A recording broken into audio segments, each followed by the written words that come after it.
Study IQ IAS. अब तैयारी हुई affordable. Yesterday there was news in the Hindu newspaper that a particular person in Tamil Nadu, Salem, ended his life in the DMK office because of imposition of Hindi language in South India.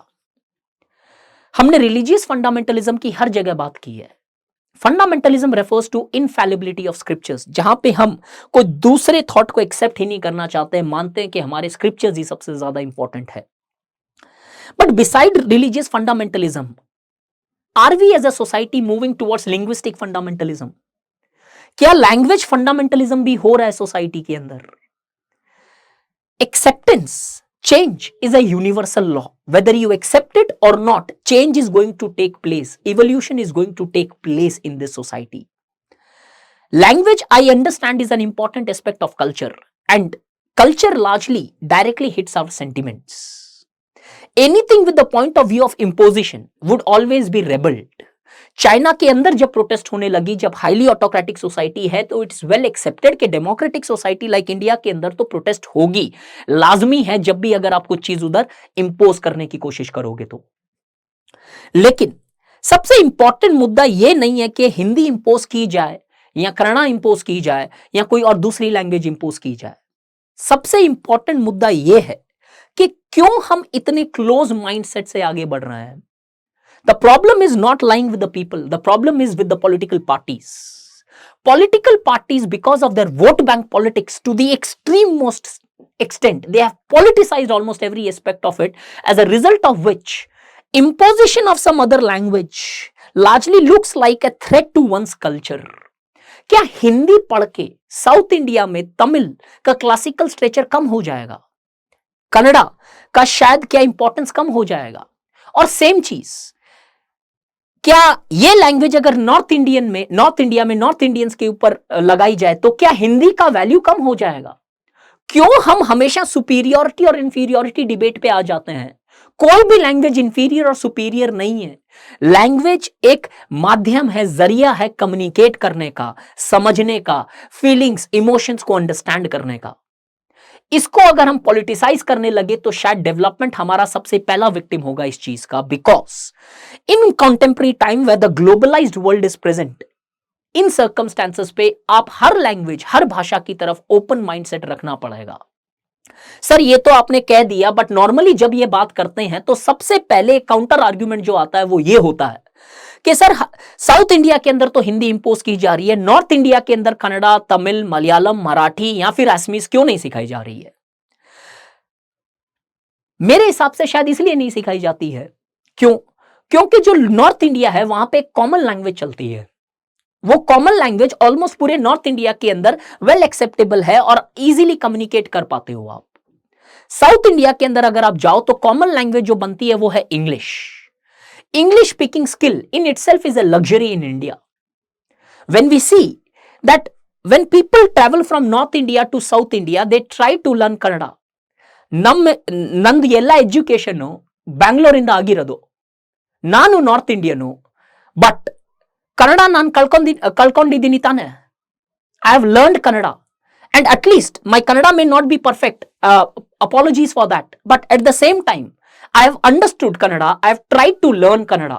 अगर मैं भी यही mindset impose कर लेता कि नहीं मैं कन्नड़ा नहीं लर्न करूंगा, was it possible to lead a fulfilling life? ಯಾವಾಗ್ಲೂ ಯಾವುದು ಲ್ಯಾಂಗ್ವೇಜ್ ಇರಲಿ, ಎಲ್ಲ ಲ್ಯಾಂಗ್ವೇಜ್ ಬರಬೇಕು, ಆ ತರ माइंडसेट इरಬೇಕು ಎಲ್ಲಾರ್ದು. मैं अगर नॉर्थ इंडियन होके कन्नड़ा सीख सकता हूं, मान लिया उतनी बेहतर नहीं है जितनी साउथ इंडिया में कन्नड़ा लोग बोलते हैं, बट एटलीस्ट मैंने कोशिश तो की. इसी पॉइंट ऑफ व्यू से अगर हम हर लैंग्वेज को एक्सेप्ट करें तो don't you think there would be a better understanding of culture? Don't you think there would be better conversation जिसके बेसिस पे शायद हम एक दूसरे की भाषा, इमोशंस, अंडरस्टैंडिंग्स, मीनिंग्स, कल्चर ज्यादा बेहतर समझ पाएंगे? लेकिन हम इसको इस तरीके से पॉलिटिसाइज कर लेते हैं कि हिंदी डालते ही हमारी तमिल की वैल्यू कम हो जाएगी या तमिल लगाते ही हमारी हिंदी की वैल्यू कम हो जाएगी. आज सबसे बड़ी विडंबना यह है, the people in south India ready to make their children learn French, are ready to make their children learn Spanish, Portuguese, Mandarin, etc. But they are not ready to make their children learn Hindi. The same thing applies to North India. They are made ready to learn the foreign languages, but they are nowhere concerned about how to understand or better understand the southern Indian languages or the sister languages present in the country itself. और इसी के चलते होता यह है कि सारा language issue politicise हो जाता है. Language has always been a burning issue in India. There has been a division of states on the basis of language. Good or bad could be debated. But in contemporary time, we have got better burning issues as far as the country of India and its development aspects are concerned. If we start pondering over each and every issues and start politicizing those issues without looking into the long-term welfare of our children's, then the demographic dividend is soon going to become a demographic disaster. What we require right now is focus on immediate issues. We should stop politicizing those issues. Yes, imposition also should largely not be undertaken as acceptability के ऊपर जब कोई चीज लगाई जाती है, that is better implemented. So at least a common ground has to be found out. At least the people of North India and South India themselves should largely start dwelling upon. क्या हिंदी पढ़ने से मेरा कुछ stretcher कम हो जाएगा? क्या मेरी language की वैल्यू खराब हो जाएगी? और क्या वैसे ही साउथ इंडियन लैंग्वेजेस पढ़नी चाहिए मेरे बच्चों को नॉर्थ इंडिया के अंदर? जवाहर नवोदय विद्यालय का मॉडल है कि नॉर्थ इंडिया के बच्चे दूसरे जोन में जाते हैं, साउथ इंडिया के, वैसे ईस्ट इंडिया के और वैसे ही वेस्ट इंडिया के. इन बच्चों की मेंटालिटी पे अगर रिसर्च किया जाए तो शायद हमें पता चलेगा कि फायदे कितने होते हैं फॉरेन लैंग्वेजेस या फिर अपने ही दूसरी लैंग्वेजेस को समझना. Because these people are more pluralistic in nature as they start understanding each others culture much better. और एसेंस में शायद बेटर सेक्युलरिज्म, बेटर रैशनैलिटी और बेटर डेवलपमेंट आता है और बेटर मॉडर्नाइजेशन हो सकती है सोसाइटी में. So my sincere request to all my fellow Indians is largely that we should start accepting things. We should start accepting and dwelling at least those things which are good. कल जब south India के अंदर एक बच्चा हिंदी नहीं पढ़ेगा तो don't you think that the mobility of that particular person would be at the best restricted to their respective regions, or at the best he would be able to largely go outside the country but he'll not be able to contribute to his own country directly. क्या हमें हर तरीके से कुछ भाषाओं का option देना चाहिए schools के अंदर? It is upon government to dwell. What I can only request my people here is to largely be a person who is open to development, who is person who is open to change.